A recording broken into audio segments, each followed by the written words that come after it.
Hello students, first chapter electric charges and field से important question लेते हैं।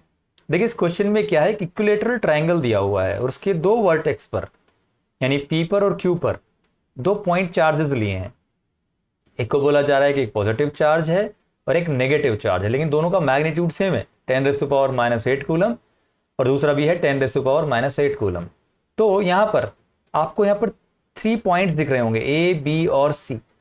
इन तीनों पॉइंट पर इलेक्ट्रिक फील्ड इंटेंसिटी ऑब्टेन करनी है कि नेट इलेक्ट्रिक फील्ड इंटेंसिटी क्या होगी।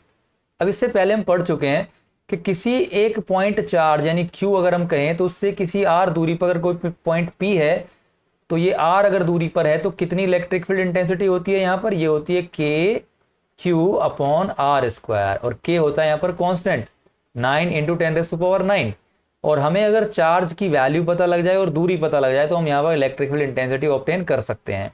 और डायरेक्शन क्या होगी उस पॉइंट पर, डायरेक्शन होगी उसका साइन बताएगा चार्ज का कि अगर वो पॉजिटिव चार्ज है तो डायरेक्शन होगी अवे चार्ज से, और अगर नेगेटिव चार्ज है तो डायरेक्शन होगी टुवर्ड्स द चार्ज, राइट।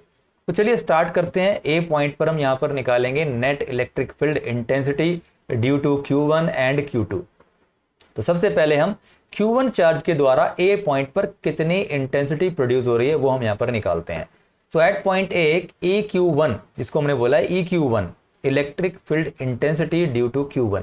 तो देखेंगे यहाँ पर आप कि फॉर्मूला होता है के Q1 अपॉन आर स्क्वायर। तो Q1 क्या है यहाँ पर 10⁻⁸।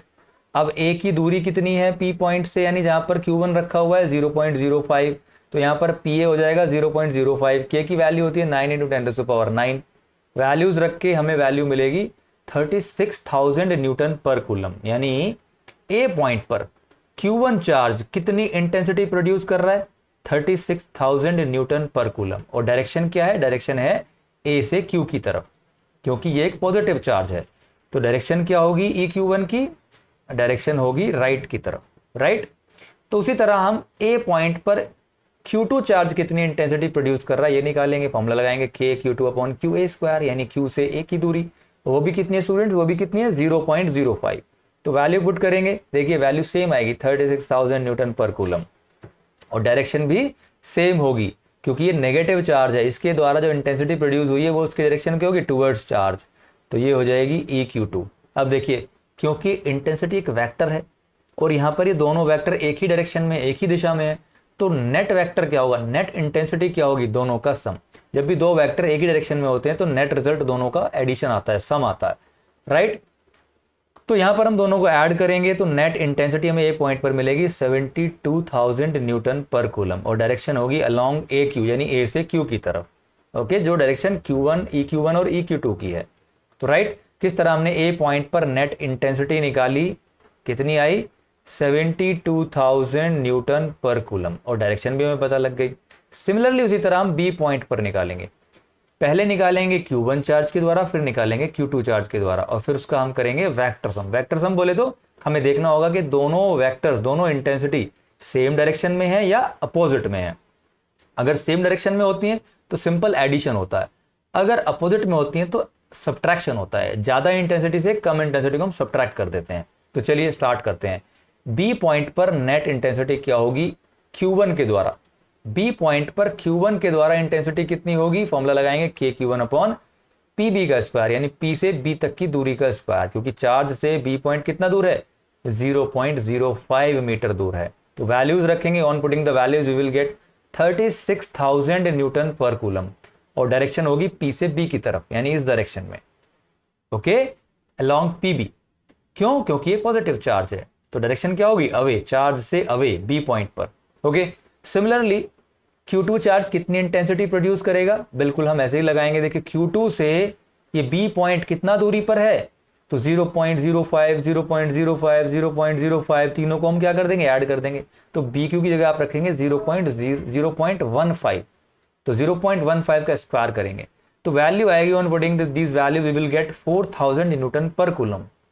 यानी बी पॉइंट पर जो ये Q पर रखा Q2 चार्ज है वो कितनी इंटेंसिटी प्रोड्यूस कर रहा है 4,000 न्यूटन पर कूलम, और डायरेक्शन क्या होगी चार्ज की तरफ, क्योंकि ये नेगेटिव चार्ज है।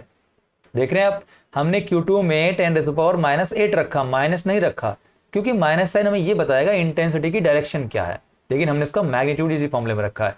क्योंकि स्टूडेंट्स हम ये मैग्नीट्यूड ऑब्टेन कर रहे हैं, हम वेक्टर्स नहीं कर रहे हैं। वेक्टर रखेंगे तो फिर नेगेटिव साइन लगाएंगे, राइट।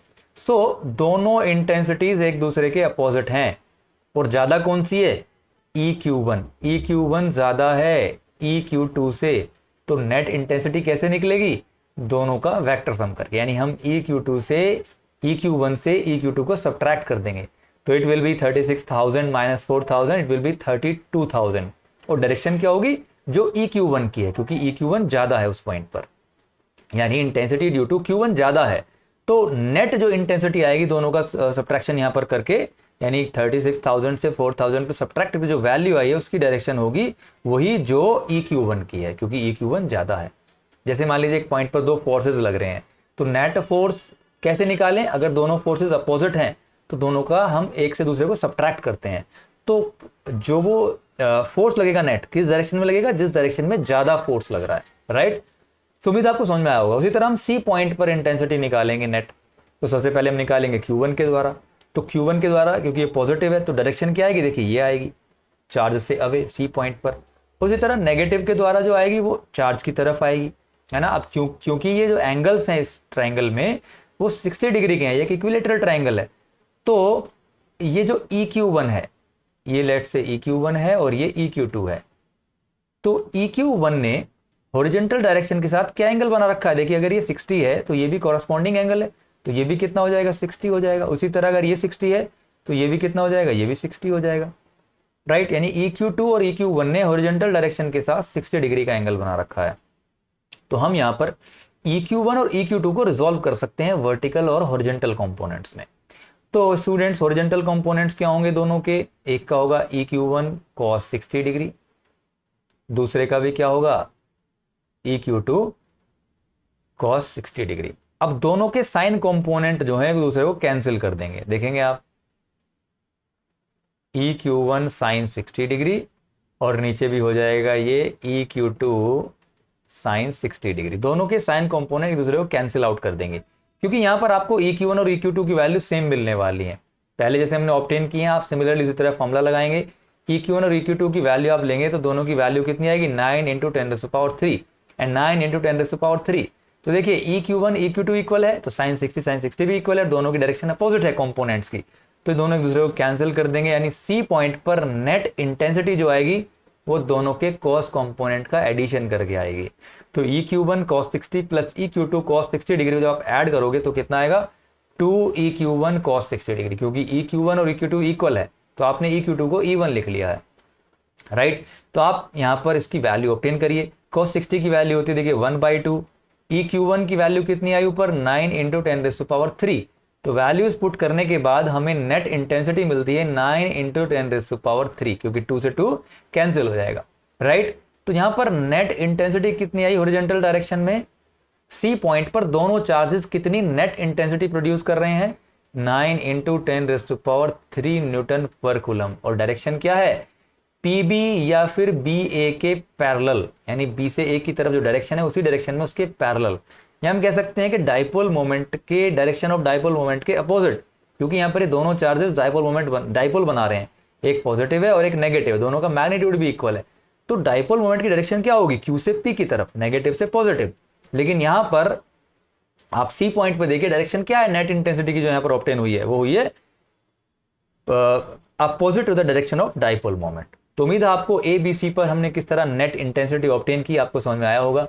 स्टूडेंट्स मिलेंगे नेक्स्ट इंपॉर्टेंट क्वेश्चन में। Thanks for watching, stay blessed.